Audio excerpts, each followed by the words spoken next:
مائیکل جیکسن دی غالباً په 29 اگست 1958 کې پیدا شوی دا داسې یو کس دی داسې چې دی په ډانسر باندې مشهور دی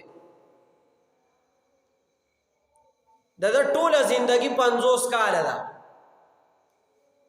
ټول عمر یې څومره دی 50 کاله لیکن داسې چل کړی دی دی چې کله پیدا شو دی د امریکې په یو سټیټ کې پیدا شوی دی یو عام ښار کې پیدا شوی یو عامه ضلع کې څنګه چې زموږ ضلع د هغې سټیټونه نو دی ډېر بدصورته بد شکله شکل ول الله داسې ورکړی چې چا نه خوښه د هغې دپاره د سرجریانې وکړی او خپل دا سکرین یې بدل کړو چې ما خلک خوښ کړي نو دی راووتو دا یې کار ته چې د څه شروع کړو دا بده لارې اختیار کړه چې ډانسونه یې شروع کړه او سټیج فلمونه یې شروع لیکن ده به د ځان سره څه خلک ګرځاو یو ګروپ به یې ګرځاو دې دپاره چې د ده علاج دې د مرګ نه ډېر زیات یېرېدو خبره دی پورې کوم مرګ پورې زندګۍ پورې دې ځای سره ریلیټډ د مناسب ده د به ځان سره ډاکټرانو یو ګروپ ګرځاو هر سهار چې به دې راپاڅېدو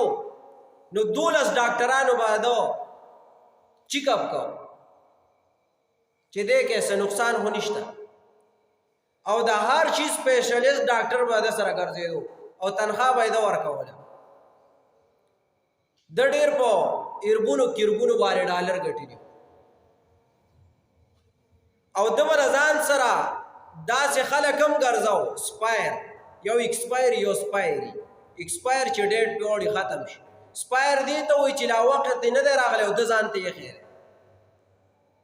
د به ځان سره سپایر کسان ګرځول چې که هسې نه زما دا ګرده کار پرېږدي او د دې نه ما ته مرګ راشي نو یو کس به دې نه ګرځو چې که زما دا ګرده پیل شي نو ته به ماله ډایرکټ ګرده راکړه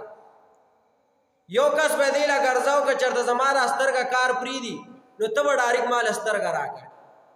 او دې له به یې تنهاګانې ورکولې دومره تنها به یې پوټ کوله دومره خرچه به یې پوټ کوله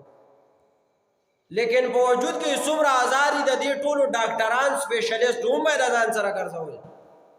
او د دې ټولو دپاره به خلک هم د ځان سره ګرځاو او چې سار راپاسي نو 12-14 ډاکټران د ده معاینه هم کوي د ده چیک اپ هم کوي دې د څه د وجې نه دا کار کوي چې زما زندګي اوږده شي چې زه مړ نه شم چې زما زندګي اوږده شي چې مړ نه شم دی چې مشهور شوی دی غالباً په 1978 کې دی یو شو کړی و دی دا یې ډېر مشهور شوی بیا په 1997 کې دی یو شو کړی ده چې هغې ته که زه وایم چې په کروڑونو دا به مناسب وي او که چېرته میلیونې ووایم نو دا به لږ غیر مناسب وي چې په 1997 کې چا موبایل او کیمره پیژنتم ده غالباً چې ده دومره غټې شوګانې کړې وې چې ده ته په کروڑونو او په لکونو خلک ناست دا یو داسې سړی او دې چې بره چا سره میلاوېدو نو د هغې وخت نه ده د عادت و هغې وخت کې لا کرونا نه وه ده به دستانې استعمالولې چې ما ته د چا نه وایرس روانه وي چا سره چې به یې خبرې کولې یا به یې د چا اورېدې نو ماسک به یې اچو چې ما ته د چا وایرس ونه لګي دومره احتیاط به ده کو لیکن مړ به څومره عمر کې دی 2009 دی که 2010 کې مړ دی 50 کاله عمر دی 50 کاله د یو ښه ځوان دپاره چې یو ښه ډاکټري اصولو باندې برابر چلیږي او خپل صحت برابر ساتي نو 50 کاله عمر د هغه دپاره د ځوانۍ عمر دی دا دومره عمر دی دا حاجي صاحب به کم از کم ده او یو اتیا کال بیا هم الله ژوندی ساتلی دی لیکن یو سړی چې هر ټیم ورزش کوي داسې خوراک کوي چې زما وجود ته نقصان ونه رسي او دی بیا هم په 50 کاله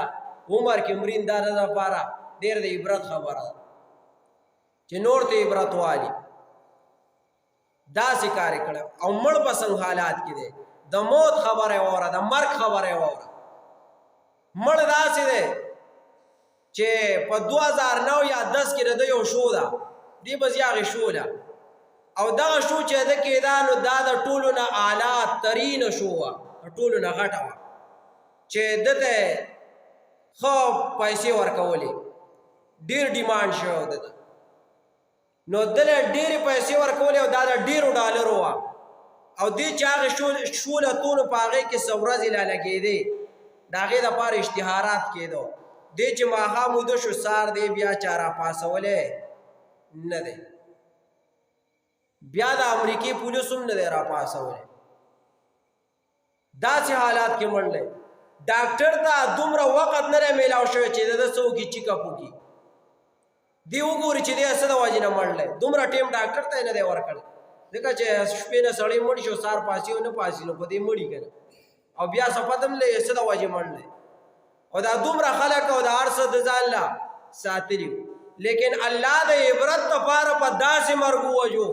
چې ډاکټر ته هم حاجت پاتې نشو او څوک چې د ځان سره سپایر ګرځول هغه ته حاجت پاتې نشو ما او تا د پاره د عبرت خبره ده ما او تا د پاره د عبرت خبره ده چې څومره غزان بچ کو څومره ځان خیال ساتو او بیا الله په 50 کال عمر کې وجلې